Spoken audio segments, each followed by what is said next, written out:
Hello, this is Malcolm Dees and welcome to my YouTube channel. And for this video, I'm going to tell you about my top 5 personal favorite slasher villains.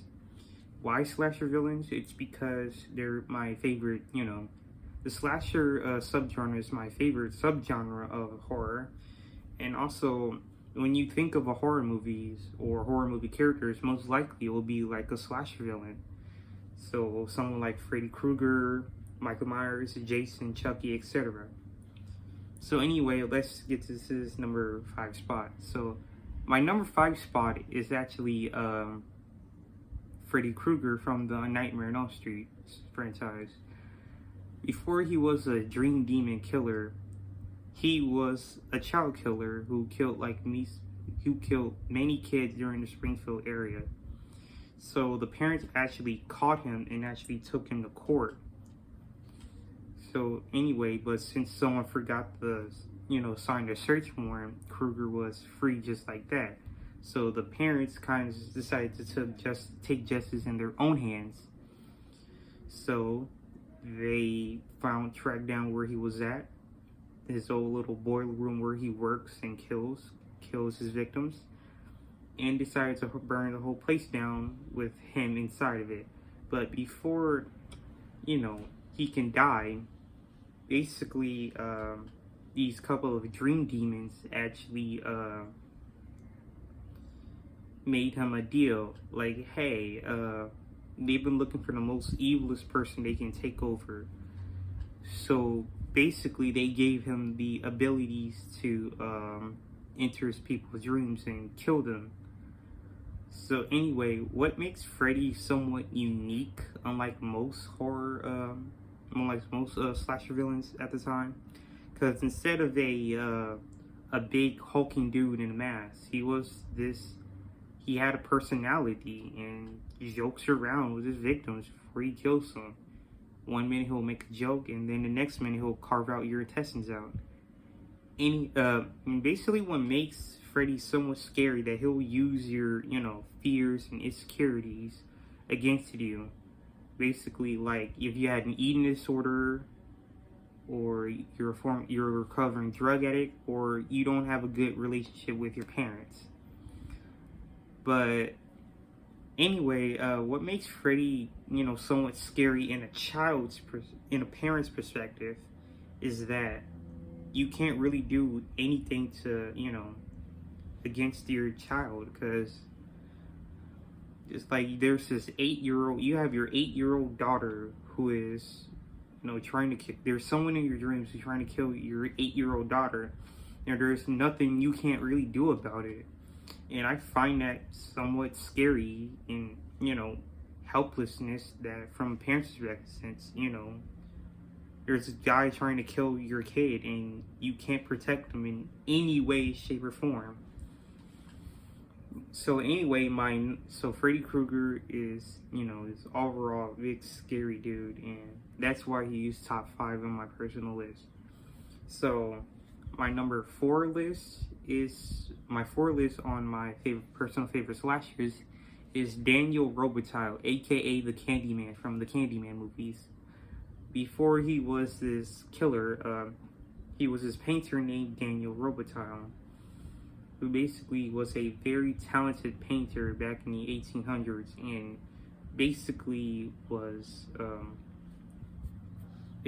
somewhat well respected for a black person during that time. So anyway, a white wealthy landowner commissioned him to paint a portrait of his daughter, Caroline. So, but while they were, helping him painting the portrait for her, they actually somewhat fell in love and bond over it. So, and she actually ended up getting pregnant from Daniel. But when the landowner found out, he sent a lynch mob to hunt him down, in which they kind of they basically chased him around.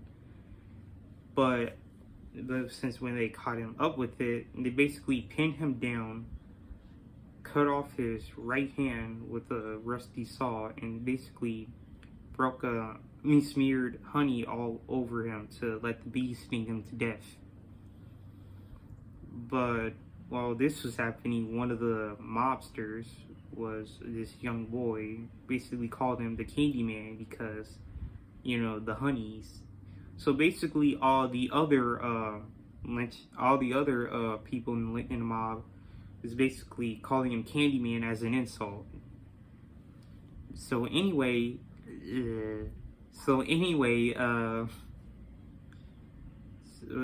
basically, the landowner basically took out this little mirror and basically forced Daniel to look at himself in a reflection, which somehow causes his soul to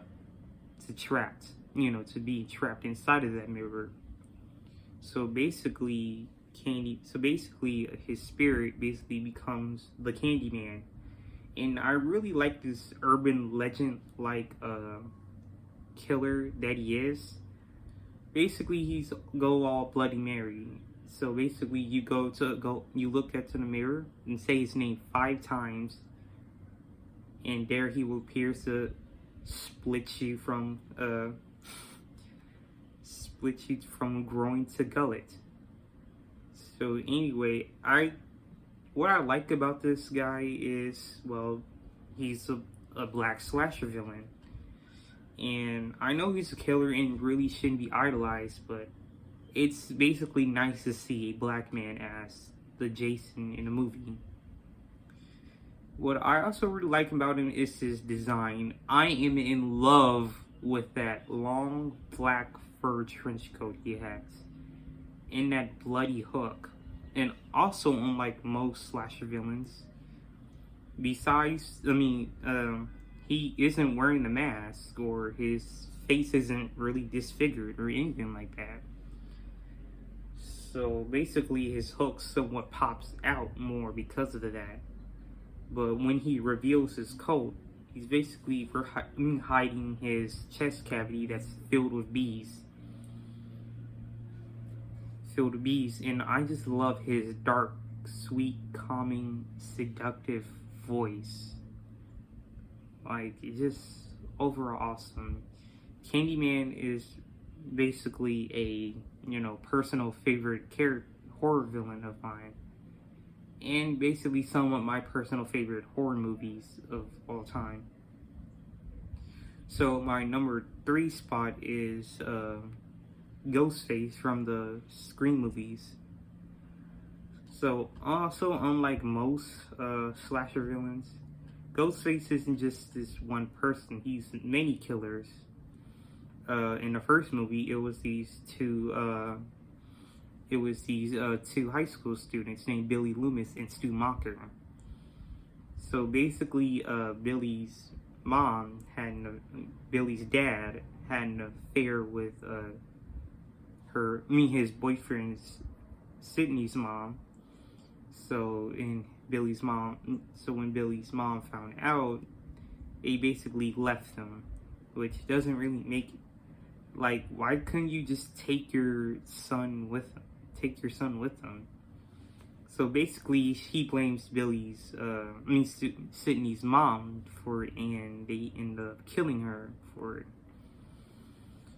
So basically, what most Ghostface killers have in common, that they're both horror movie fans. And while I personally don't think that movie violence can, inspire real life, crime, it is kind of scary that, your horror movie addicts just are simply crazy and just, want to go out and follow their heroes and kill people.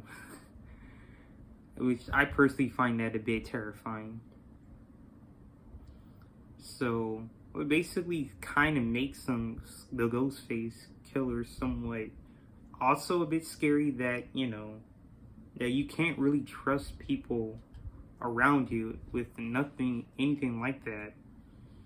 So basically, you don't know that either your boyfriend or your best friend is some weird serial killer, and you probably think that they're a normal person.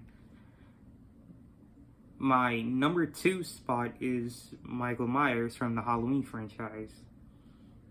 But Michael Myers is this.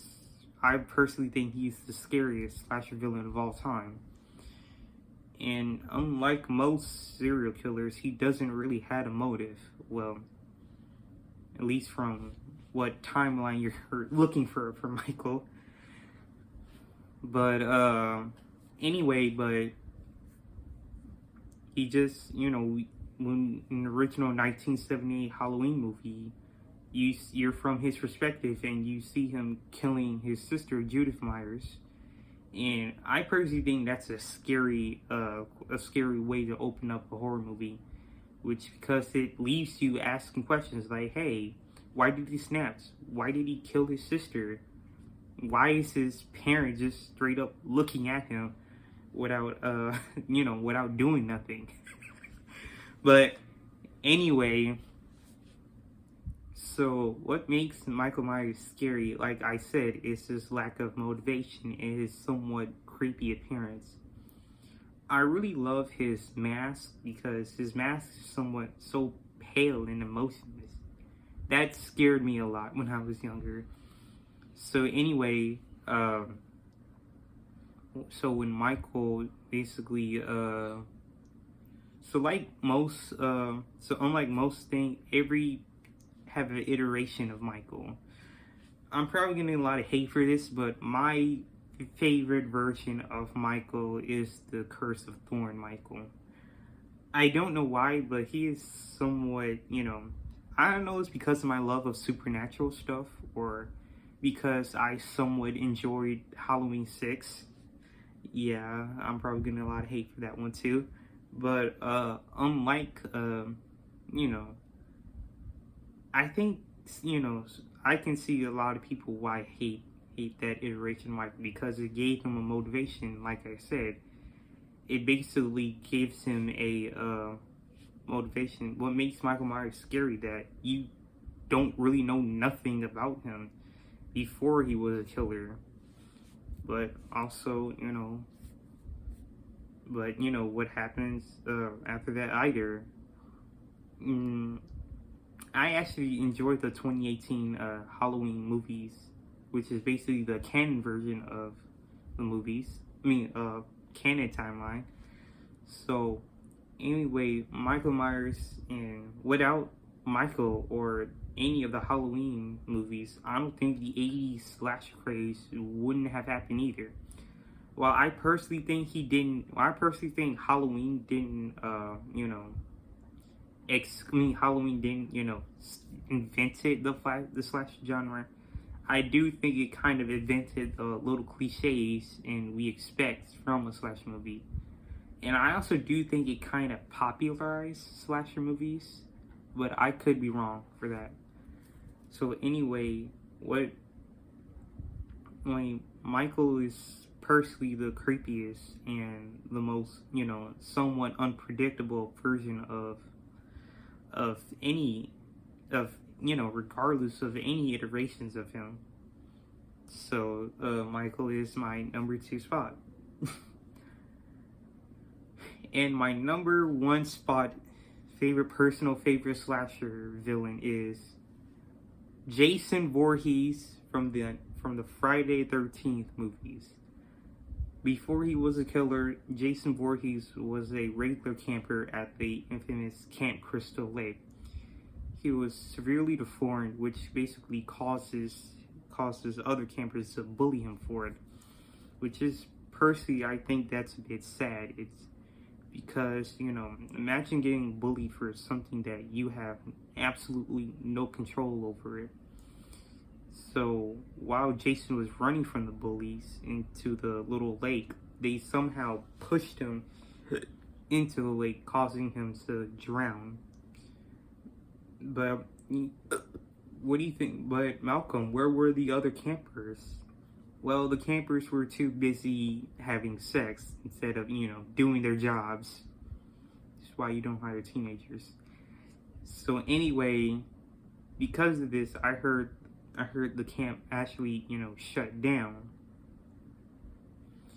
So anyway, because, you know, obviously his mother, Pamela Voorhees, doesn't like that one bit.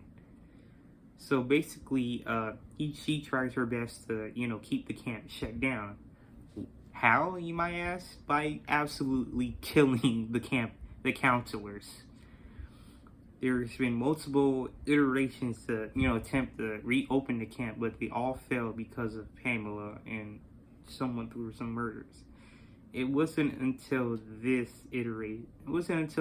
time where one of the campers that Pamela was trying to kill, Alice, basically ended up fighting each other, and Jason actually somewhat witnessing the whole fight. So Alice basically got the upper hand and basically sliced Pamela's head off with a machete. You know, decapitated her with a machete. So anyway, Jason somewhat saw this and somewhat truly devastated, which is totally understandable. Imagine like your mom, like the person who tries to protect you, like witnessing her death. Like, that's pretty messed up, and none of us really wanted to see that. Look at my. So anyway, Jason somewhat continue his mother's quest to keep, you know, the camp closed up. What I liked about Jason is because of this whole semi-tragic backstory he has. Also, what I like about Jason is his creative ways that he'll off people. So one minute he'll, you know, slice you up with his machete. The next moment he'll, you know, grab you by the head and basically crushes you, causing one of your eyes to pop out, or basically he'll, you know, cut you off with a cleaver, or basically uppercuts your head off. But anyway, what I like about him is somewhat his design, which, even though Jason has every different design, my favorite designs for, he's actually with a jacket, you know, his jacket. I don't know, I just love his brown jacket. I think that was Jason's definitive look during the 2000s until the, you know, 2017 video game came out. And basically, while I say that, my unpopular opinion is, you know, Jason's bag head design is my favorite iterations of my favorite design of Jason. What also makes, you know, Jason my favorite slasher villain, it's because he's the main reason why I got into the horror genre. He's one of the main reasons why I got into horror genres, and basically, I kind of like he's the, you know, slasher's equivalent to Frankenstein, which I know he wasn't, you know, a total undead zombie, you know, zombie before part 6, but that's why I like him. But anyway, I'm gonna end the video off here, and I hope you enjoyed the video.